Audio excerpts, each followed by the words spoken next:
Hello, River of Life Community Fellowship. It is time once again for another midweek check-in. So this last Sunday, we got to start our new series on community. I'm really excited about this series. I'm really excited what God is setting us up for.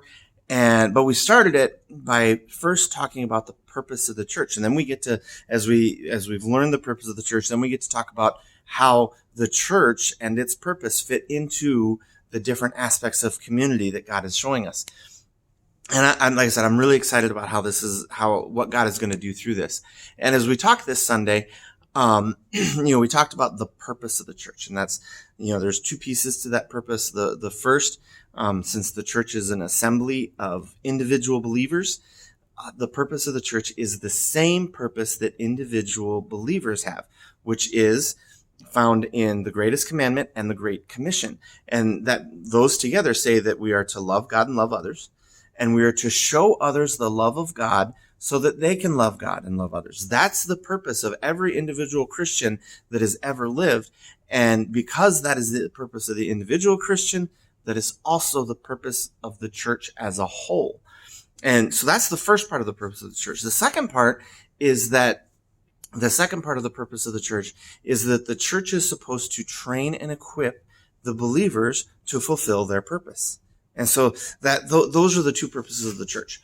And that's what we talked about this weekend. And I'm excited to talk about how those things fit into community. But one of the other things I mentioned, and I mentioned this at the beginning, is that when I was in college, I had priority registration. And that meant that I was at the front of the line when it came to registering for classes. I got to choose among the first group. And that allowed me to get into some hard to get into electives like photography. And so I took photography when I was in college, and I enjoyed the class. It was an art class, and I struggled with the artistic part of it because I'm very logical, scientific by nature, and just the way my brain works. I struggled with some of the creative, artistic aspect of it, but I thoroughly love the process.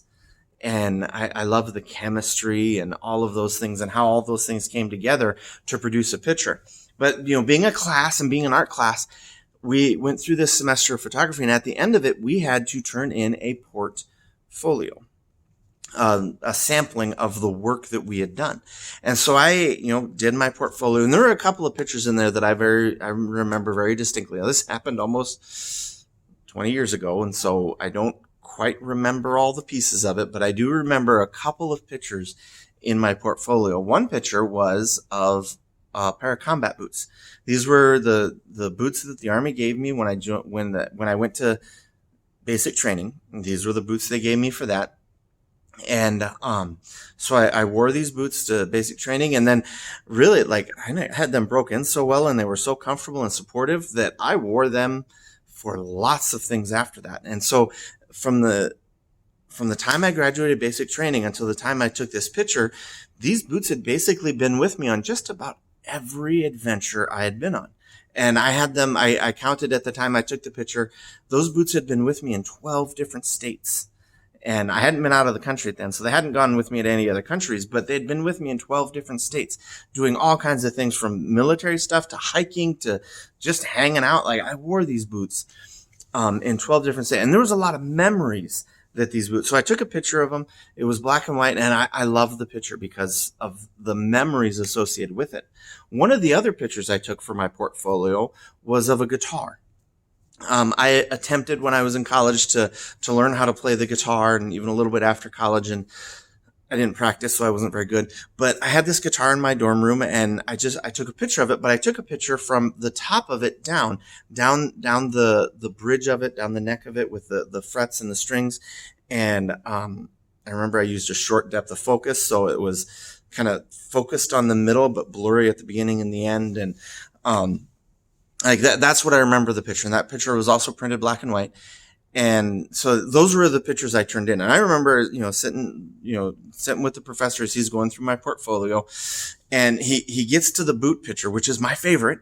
And he's like, yeah, that's it. Then he gets to the guitar picture. He's like, oh, this is so cool. It's like a highway to music. And it feels like passion and excitement and just the intrigue of what music is. And he just kind of had this description of this picture. And I'm like,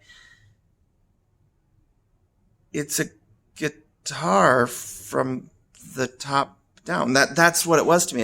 It wasn't my favorite picture. It was just a picture. But I did remember I included that picture because I thought the professor is going to think this is artsy. And so he's going to like it. And I was right.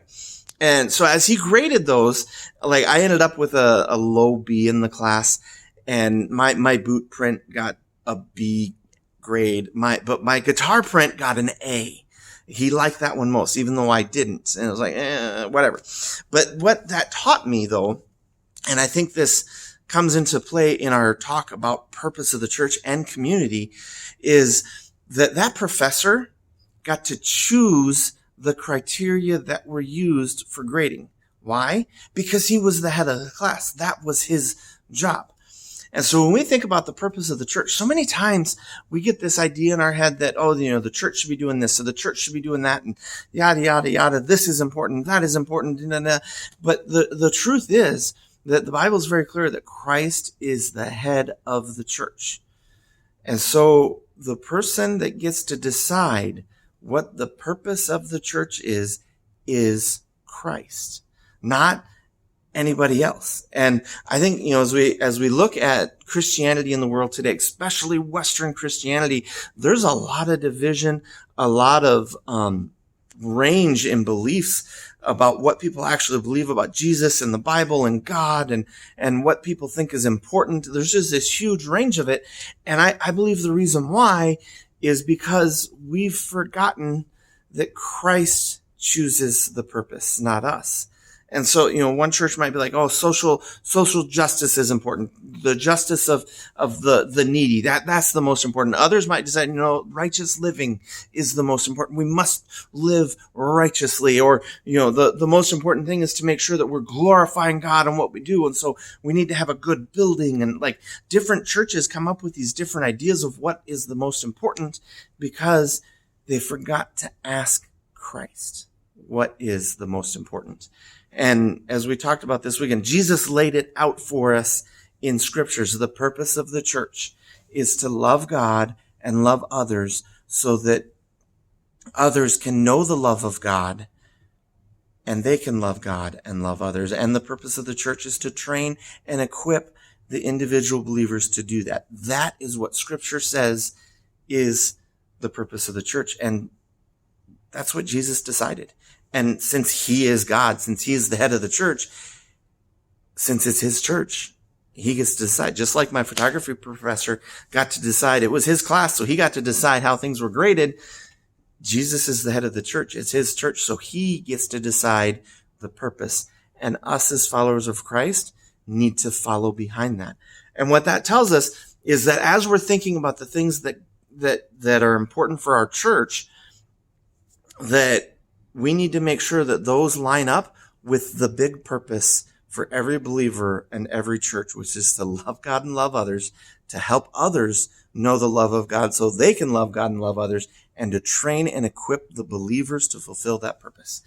Everything we do needs to support that mission, needs to help us get closer to fulfilling that purpose. So sometimes that will be social justice. Sometimes that will be caring for the needy. Sometimes that'll be living righteously. Sometimes it's going to be things like that, but it's always going to be, those things are always going to come up with the idea that they are fulfilling the main purpose of the church, because that is the purpose that Christ gave us. And so that's just something I wanted to bring up to you today, is just to remember that Jesus is in charge of the church. He gets to decide how things are run in his church, and the rest of us just need to follow along.